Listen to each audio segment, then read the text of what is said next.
દિયોદરને ઓગળ જિલ્લો બનાવવાની સતત માંગ થઈ રહી છે, જેને લઈને 10 દિવસથી ધરણા પ્રદર્શન ચાલી રહ્યા છે। ત્યારે બનાસકાંઠાના સાંસદ ગેનીબેન ઠાકોર ઓગળ સંકલન સમિતિના ધરણામાં પહોંચ્યા હતા। ઓગળ સમિતિના સભ્યોએ ગેનીબેનને આવેદનપત્ર આપ્યું હતું। સમગ્ર મામલે ગેનીબેને જણાવ્યું કે આવેદનપત્રની સાથે જ કોઈ માંગ છે તે હું સરકાર સુધી પહોંચાડીશ। સ્થાનિકોને વિશ્વાસમાં લઈને નિર્ણય લેવો જોઈએ તેવી પણ વાત તેમણે કરી છે। લોકશાહીમાં લોકોને સાંભળવા પડે।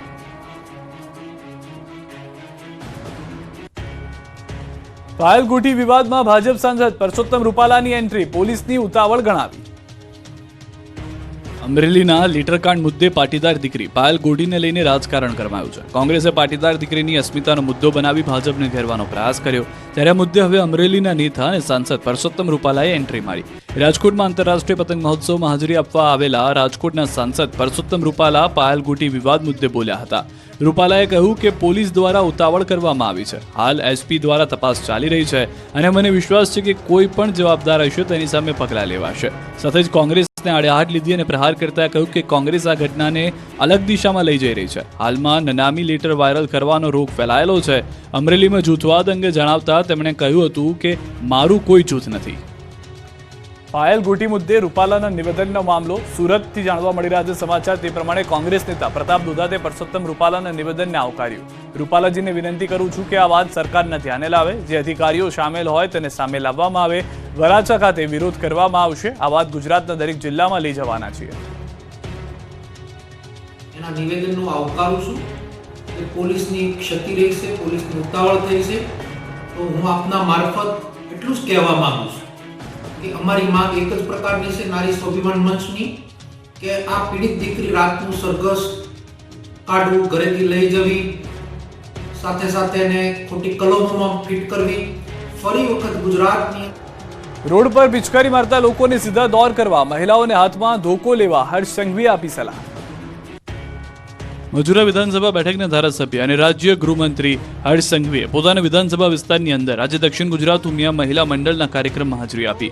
આ કાર્યક્રમમાં મહિલાઓ સાથે સંવાદ કરતા તેઓને સ્વચ્છતામાં કેવી રીતે પોતાનું યોગદાન આપી શકે તે અંગે વાત કરી। સાથે જ રોડ પર માવો ખાઈને પિચકારી મારતા લોકોને સીધા દોર કરવા મહિલાઓને છૂટો દોર આપ્યો। તેઓએ કહ્યું કે હાથમાં ધોકા લઈ લો, પુરુષોને માવો ખાઈને પિચકારી મારવાની આદત છૂટી જશે ને ઘરે પણ વહેલા આવતા થઈ જશે। આનાથી સોસાયટીમાં માવા થૂકવાથી થતી ગંદકી અટકશે। આ સાથે જ મહિલા સંમેલનમાં ફરી એક વખત હર્ષ સંઘવીએ બાળકોમાં મોબાઈલની કુટેવને લઈને ટકોર કરી હતી। બાળકોમાં મોબાઈલનું દૂષણ અટકાવવા વાલીઓને જાગૃત થવા જણાવ્યું। તેમણે કહ્યું કે બાળકોને હાથ પકડી મેદાનમાં અડધો કલાક રમવા લઈ જશો તો આપોઆપ મોબાઈલની આદત છૂટી જશે। સોસાયટી નીચે આ ભાઈઓ બેઠા બેઠા મોડી રાત સુધી જો પિચકારીના કંઈક ને કંઈક થૂકવો હોય તો એને શું કરવાનું?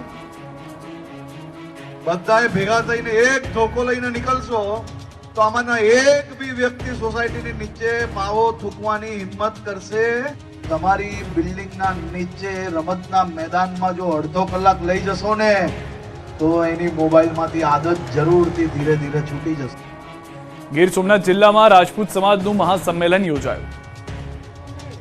સ્થાનિક સ્વરાજની ચૂંટણી પૂર્વે રાજપૂત સમાજ ફરી સક્રિય થયો છે। ગાંધીનગરમાં સીએમ સાથે બેઠક કર્યા બાદ ગીર સોમનાથ જિલ્લામાં રાજપૂત સમાજનું મહાસંમેલન યોજાયું। ગીર સોમનાથના ખંડેરી ગામમાં સમસ્ત રાજપૂત સમાજનું મહાસંમેલન યોજાયું। શ્રી ભવાની ધામના નિર્માણ તેમજ રાજપૂત સમાજની એકતાને લઈ પૂર્વ રાજ્યપાલ વજુભાઈ વાળાની અધ્યક્ષતામાં સંમેલન યોજાયું। આ મહાસંમેલનમાં પૂર્વ કેબિનેટ મંત્રી જશાભાઈ બારડ, પૂર્વ સાંસદ દિનુભાઈ સોલંકી સહિતના નેતાઓ પહોંચ્યા। સાથે જ રાજપૂત સમાજના લોકો પણ મોટી સંખ્યામાં જોડાયા હતા। વડોદરામાં જાતીય સતામણી કરનાર એમએસયુમાં વિધર્મી પ્રોફેસરની ધરપકડ। સતત વિવાદોમાં રહેતી વડોદરાની એમએસ યુનિવર્સિટીનો લંપટ પ્રોફેસરની હવે કામલીલાનો પર્દાફાશ થયો। લંપટ પ્રોફેસરના રાજ ખુલ્યા છે। પીડિતાની મિત્રે લંપટ પ્રોફેસરના પાપનો પર્દાફાશ કર્યો। જાતીય સતામણી કરનાર પ્રોફેસરની પોલીસે ધરપકડ કરી। વડોદરાની એમએસ યુનિવર્સિટીમાં આર્ટ્સ ફેકલ્ટીના હિન્દી વિભાગમાં અભ્યાસ કરતી એક વિદ્યાર્થીનીએ પ્રોફેસર અઝર ઢીરીવાલા પર જાતીય સતામણીનો આરોપ લગાવતા ખળભળાટ મચી ગયો। વિદ્યાર્થીનીના આક્ષેપ પ્રમાણે સારા માર્ક સાથે પાસ કરવાની અને સારી નોકરી અપાવી દેવાની લાલચ આપીને એસોસિએટ પ્રોફેસર અઝર ઢીરીવાલાને તેનું જાતીય શોષણ કર્યું। તેમજ વિદ્યાર્થીનીને મુસ્લિમ ધર્મ અપનાવી લેવા પણ આરોપી પ્રોફેસર દબાણ કરતો હોવાનું, અન્ય અભ્યાસના બહાને એકાંતમાં બોલાવીને શારીરિક અડપલા કરતા હોવાનું વિદ્યાર્થીનું કહેવું છે। આરોપી પ્રોફેસર વિદ્યાર્થીનીને અવારનવાર વોટ્સએપમાં મેસેજ કરી પરેશાન પણ કરતો।